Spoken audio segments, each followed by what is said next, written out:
Great atmosphere in Miami, the Magic City. Hello, everyone, and welcome to Magic City Casino. I'm Harry Cicma, alongside the legendary Yury Bettoni, a great coach in tennis, also a hitting partner, an amazing player. Yury, thank you for coming to World Tennis. Thanks, Harry. It's always a pleasure. Amazing to have you here, and I know you love Miami, I know you love tennis. Let's talk about one of your claims to fame. By the way, you have a lot of claims to fame, but one of them is training with Arantxa Sánchez. You've done great work with her game. She's a Hall of Famer, Grand Slam champion. You were her hitting partner, her coach. Let's go in depth with your experience there on the WTA Tour with Arantxa, and what was that like coaching her? Well, Arantxa, it's not only I've worked with her, but she's a great friend. All her family is a great friend. I remember when I met Emilio in Berlin. I believe it was in Berlin, and it was an unbelievable experience. And then later on, he asked me to work with Arantxa. Now, at that time, I started off as a hitting partner, and Emilio was finishing his career, and he was coaching her. So the moments when he was not traveling with her, I was taking in charge. But it was a great experience, because I would have to say that I've been very lucky with all the players that I've worked with, because they were great players. Mary, I consider her a sister. Arantxa, the same thing. All these players, they were family, so it was very easy to work with. And how about the development of the women's game? I mean, Arantxa, Grand Slam champion, Hall of Famer. She was such a grinder. Of course, if she played now, she would still be a champion. There's no question. But I mean, the game has really gotten deep on the women's side, like deeper than ever. As a great coach like you, what are you seeing now? Well, we also have to give it, without taking anything away from the players, we have to give it a little bit to the materials, to the rackets, the strings, and so forth.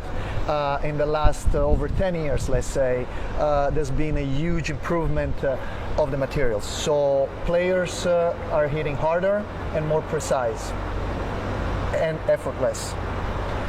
So that means less injuries. And as I say, I don't want to take anything away from the players, but we've been seeing players younger hitting much better. Of course, there's been an evolution thanks to these rackets, thanks to the high profiles of these frames, the strings, the gauges, the way the strings are, all this stuff that also the technique has changed and adjusted, because you're hitting harder and more precise. So we would see 10, 15 years ago more Easterns and semi-Westerns. Now we see more semi-Westerns and lots of Westerns. Okay? So that's the modern tennis that was led by big part by the materials. So we see first of all, we see the level that has improved so much at any level, whether it is a kid, whether it is a junior, whether it is a professional player, improved so much. Girls that maybe physically they were not as developed as other ones, now, of course, with the training and everything, they can still gain some strength or speed, whatever, but also the rackets has helped them to play in a certain way that 10 years ago they would have done 15 years ago. Absolutely. So that's the way I see it. And of course, the techniques are changing, and also the way that the trainers are training these players at a superior level. You know what's interesting though? I remember years ago, people were sort of scared. They felt like they had to slow the ball down. Wimbledon slowed the courts down. They made the balls heavier because they were scared they were going to have more John Isners, more Andy Roddick's, and the sport would get boring. But believe it or not, the opposite happened. You have more and more players like Djokovic, Shapovalov, Diego Schwartzman, Zverev, Medvedev. They're keeping the balls in play. So it's interesting that the power has not taken over. So what does that say about the game? I mean, again, it is technology though, because they're getting more spin on the ball and it's lasting longer. So it's interesting. Yeah. First of all, going back to Arantxa and Schwartzman, we're talking about two players that their height is not that. Yeah. They're not tall players. Yeah, but they're still Arantxa great. was not, and it was great. And at that time, when Arantxa was playing, there was Mary that is tall. Was tall. Mary Pierce. Mary was tall. There were some players that were tall, but still Arantxa got by positioning herself and so forth. Schwartzman nowadays is probably one of the shortest players, but still can get away, and because he works the ball very, very well. And as I said,